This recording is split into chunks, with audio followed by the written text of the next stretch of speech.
Hello guys, তো আমাদের এখানে মেঘের ওয়েদার। কত সুন্দর হাওয়া, গ্রাস করে নিচ্ছে, যেমন পৃথিবীকে গ্রাস করে নিচ্ছে কালো মেঘে।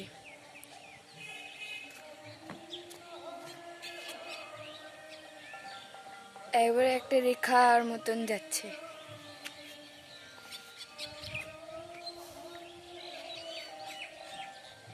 এক দ্রুত গতিতে যাচ্ছে। ক্যামেরাতে তো অত ভালো বোঝা যাচ্ছে না। এইদিকে দেখুন, ওই সাদা মেঘ।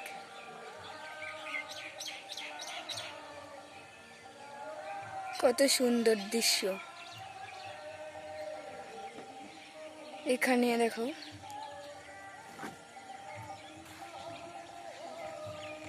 পুরো পৃথিবীকে একবারে কালো মেঘে ঢেকে নিচ্ছে, তাই মনে হচ্ছে।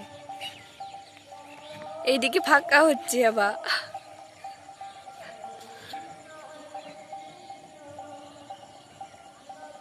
কত সুন্দর।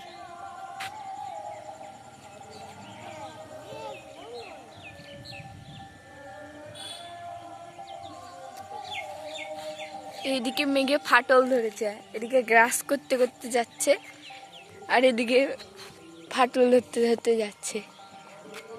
এই মেঘগুলোতে বৃষ্টি হবে, অত বৃষ্টি হবে না। হাওয়া, এই কালো মেঘে অত বৃষ্টি হয় না, হাওয়া হয় কঠিন।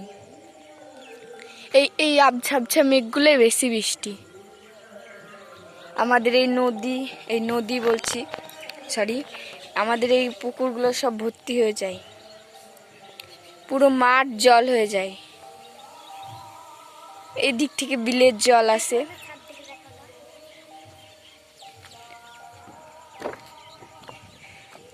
এই পুকুরে তো 12 মাস জল থাকে না, ছেঁচলে জল তো আর থাকে না। এখানে আমরা স্নান করতাম, এখন আর করি না।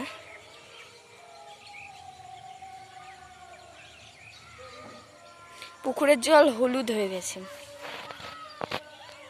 ওই দিকে মনে হচ্ছে মেঘ খসে খসে পড়ে যাচ্ছে।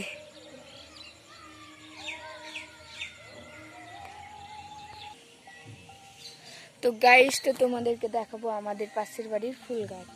তো দেখো, এগুলো হচ্ছে গেট বাহার, এটা হচ্ছে দুমুটি ফুল, দুপাটি। এটা ভটকৃষ্ট, তো তোমরা সবাই চিনো। এই গাছটা রজনীগন্ধা গন্ধা। একটা কুড়িও এসেছে ওই ধারে, তোমাদেরকে দেখাচ্ছি।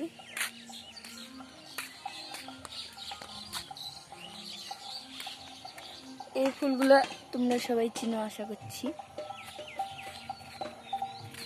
এই তো রজনীগন্ধার মূল, এখান দিয়ে বড় লম্বা ফুল হবে। আর এটা হচ্ছে আলু গাছ, পাতাগুলো আলু গাছ, মাটি তলকার আলু বলে ওটাই। হ্যাঁ, অনেক বড় হয়। এটা হচ্ছে ফুল, সাদা।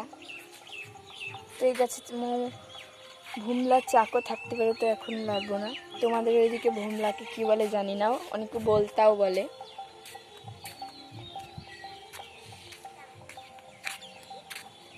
নিম গাছটা কত ছোট থেকে বড় হয়ে গেল।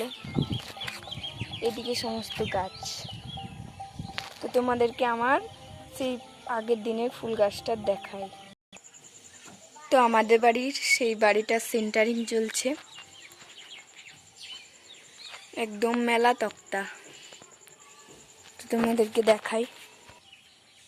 তো তোমাদেরকে দেখিয়েছিলাম গোলাপ গাছটা এত বড় হয়েছিল, এখন পাতাগুলো কেমন শুকনো শুকনো হয়ে গেছে, মরা মরা। এই ফুলটা ফুটেছে, একটা ফুলই ফুটেছে, কুড়িটা আবার ঝরে গেল। দেখুন কুড়ি একটা, এই দেখুন। আর এই গাছটা আমি 2 দিন আগেই লাগিয়েছি। এখন রোদ পেয়েছে বলে পাতাগুলো মরা মরা হয়ে গেছে।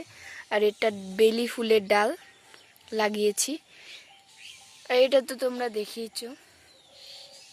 তো আমাদের বাড়ির ড্রাগন গাছটা কেমন হয়ে গেছে, কোনো ভালো করে ডাল ছাড়েনি, ফলও আসেনি। তো আজকের ব্লগটা এই পর্যন্ত। টাটা, বাই বাই বন্ধুরা।